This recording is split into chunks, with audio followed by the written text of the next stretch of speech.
Good afternoon and welcome to Ministry Shift. Today it's wonderful to welcome you to our conversation, and this afternoon we're going to be talking about preaching online and what's happening during the lockdown. And today to talk about it, we've got Marg Mattocks and we've got Yejide Peters. Am I right? You're right. Great. Yeah, Fantastic. Sorry. Forgot there for a minute, and both of whom have been on Ministry Shift before, fantastically. And we've also got today Liz, who I think is a newbie. I am, yes, good to be here, I think. Would you like to just tell us where you are and what you're up to there? Right, I'm in Rochester, and I've got 4 churches and 1 chaplaincy at a school. Fantastic. And, yeah, so it's rural ministry. Brilliant. Wonderful. Yeah. So today we're thinking about preaching online, and you know, one of the things that I found quite strange in the lockdown is preaching, you know, directly online and streaming. And I just wonder whether it's a bit like being on camera. I wonder whether any of us have preached online or preached to a camera before. Yejide, do you have any experience of that? I can't say that I do. I think that I've had experiences being in these kinds of meetings, but I've never spoken to an audience. So no, I haven't. This is my first sort of trial by fire, I guess. Yeah, I think I remember preaching on camera when I was training, just to see whether you're like, you know, getting it right or not. Apart from that, yeah. So it does seem very, very strange. So what ways do we think, you know, preaching online is similar or different to preaching in church? So I'm going to ask you, Marg. Well, although you're right, I haven't preached online before, but in many respects, we are used to angling ourselves at the front of the church. We're used to wedding photographers and videographers, and you know, so I suppose we are used to it to a point, but this is taking it to another level. And I think the first obstacle lots of us hit was the technical one. That I don't think cameras had been invented when I was a kid. So the idea of training on them, but I think it was just some of the basic stuff that we got wrong to start with because we didn't know how to do it. And I think once we started to learn, then things did change. And interestingly for me, once we moved to the study in the vicarage away from the church building, I actually felt it was a better connection. You know, it felt to me like they were, and I always start my services by saying, welcome to my home. And it feels like there's a different connectedness in the closeness I feel between trying to do something, portray something within a study than in a big building like a church. Absolutely. Yejide, do you find that you can speak easily on camera? Yeah, I have to say, I think it's actually quite challenging. I try to imagine particular people sometimes when I'm doing it, especially if I'm taping. I think about who it might be the most vulnerable person that might hear this, or who's especially hurting, and I try to make sure that I'm sort of praying about that while I'm either giving a sermon or doing a service or having a little bit of a chat. But I love what Marg said about welcoming people into our home, because I feel there is that special aspect of me feeling like I'm in my home, and it's an unusual thing as a priest. And I think I bring a bit of that to my own sense of comfort when I'm doing it, and I hope that is given to the people who are worshiping with me or sharing with me in that moment. But I can't be sure about that, right? I'm sure they do. Liz, how have you found it? Well, it's the move into the home, I think, has been important. And when we discussed at our church whether I should live stream from the church or from home, they said stay at home. And one person has said that they love to hear the clock chiming. The first week we had communion. It's at my dining room table, and just as I was raising the elements, it struck 11 o'clock. Not normally a bells church with the bell ringing at that point. so funny. But yes, I mean, I'd say welcome to my dining room. Yeah. And it is weird eating my breakfast at the same table that, you know, in a while I'll be celebrating Holy Communion and preaching at. But I think the fact that I'm sitting down when I preach makes it feel very different. And once you sort of relax into it, and a few people did say that after a few weeks, I relaxed into it. And I think my style has changed a bit. But yes, it's weird because you don't know who's going to be there. Yeah. Who's recently bereaved, who's finding it difficult. And you haven't got the usual pastoral information that you possibly might have when you've got your congregation in front of you. And who's going to be watching it tomorrow, next week, or whenever. And that's a bit scary. That's It's very a responsibility. Yeah, and I think there's also that question, isn't there, that we don't know some of those people who are going to be coming into our homes, if you like, coming into our worship, and so who we're preaching to. And I think that's had an influence on you, hasn't it, Marg? It has indeed. I mean, I think from the onset, I made my mind up that this was about mission. It was about being out beyond my walls. I literally was beyond my walls. I was out of my comfort zone in my home.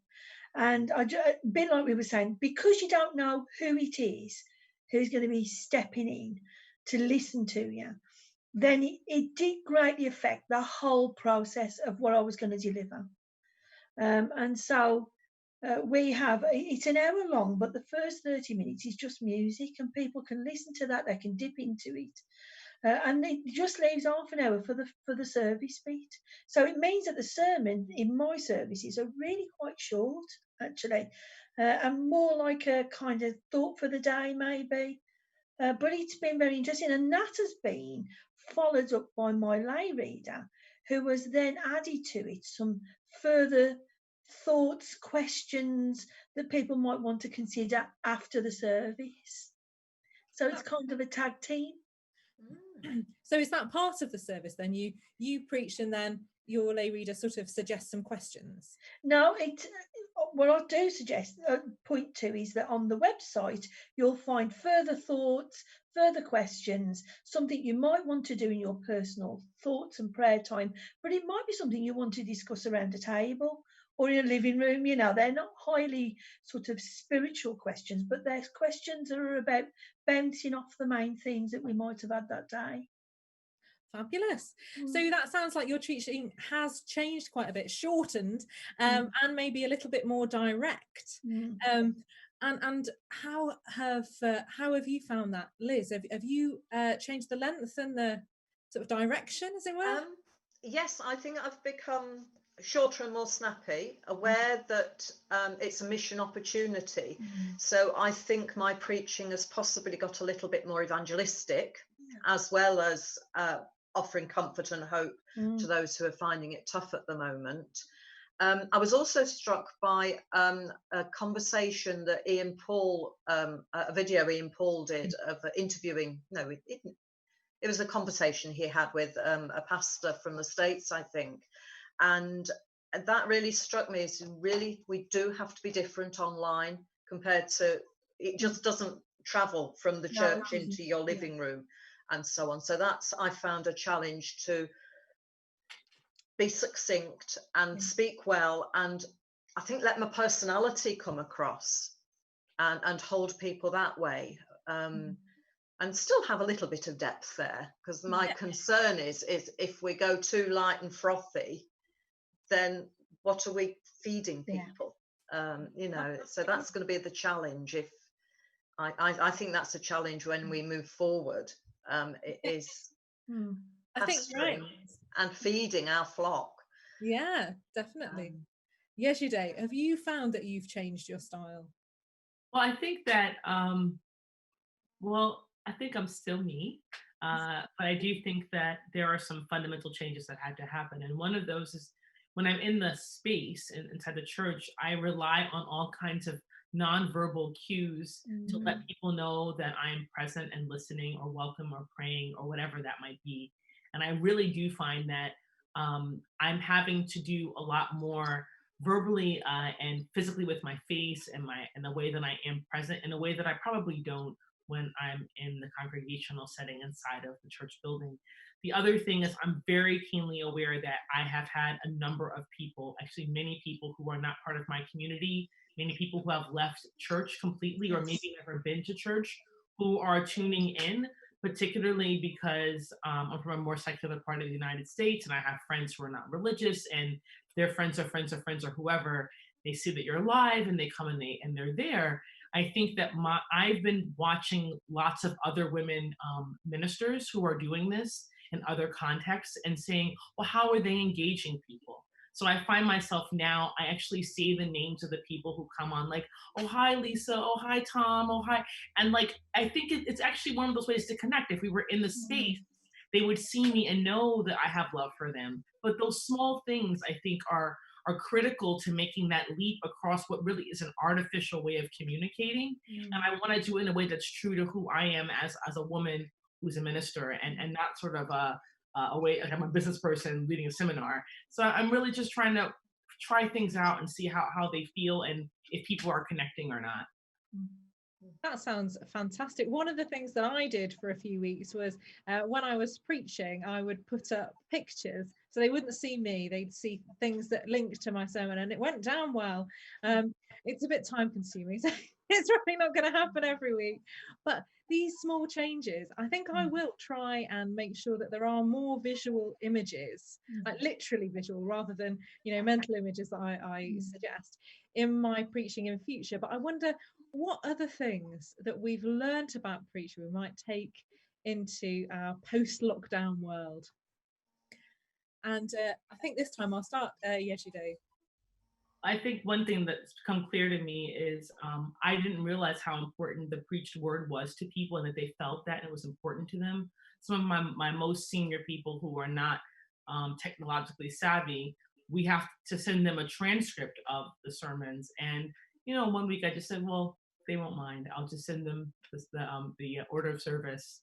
And we had people just saying, not because it's me particularly, because that's meaningful to have that be interpreted. And I think what I'm taking away from this is how important the way that we preach and what we say is to the people of God, even if they never say anything to us about that they're looking for us to stand with them, with the scripture and help them interpret it. And the other thing I'm taking away is how important it is for us to bring media into our experience of worship, because so many people live lives in which visual and audio, like you said, audio, visual stimuli are important to their learning and experience of prayer. And to sort of not have that present really makes it difficult for many people to enter in. So I'm praying that we'll be able to continue being who we are in the places where I serve, but also make space for those who are now curious about Jesus, for whom worshiping in the sort of particular ways we've worshiped in the past might not give them enough space to be able to really connect. And I'm hoping we can do both in a way that's new and different. So like slides, you know, slides and other things. Yeah, we are quickly running out of time, but as we do, are there any final things that Marg or Liz you are going to do because of lockdown? Oh, I think keep on transmitting our services. Fabulous. Thank you. From church, when we're back in church, I think we will continue to do that. Also, I might continue with Compline at the end of the day, something like that, because people really appreciate that. I know it's not preaching, but yeah. Yeah, very briefly, Marg. I just think ditto. I think this is the beginning of something, not the end. I think that it's the challenge for us technologically in churches, but I think it's one that's worth us doing battle with, because we are reaching people now that we have not reached. And I couldn't have imagined an evangelical program that would have done what this has done. Thank you. Well, I hope that you've engaged with Ministry Shift today, and please do, if there are things that you'd like to question from what we've said, do comment underneath, or if there are things that you'd like to add to our discussion, please do so. Thank you for joining us for the Ministry Shift. Please do like and share and invite your friends to come and look at what we're talking about. Thank you. Thank you. Bye. Bye.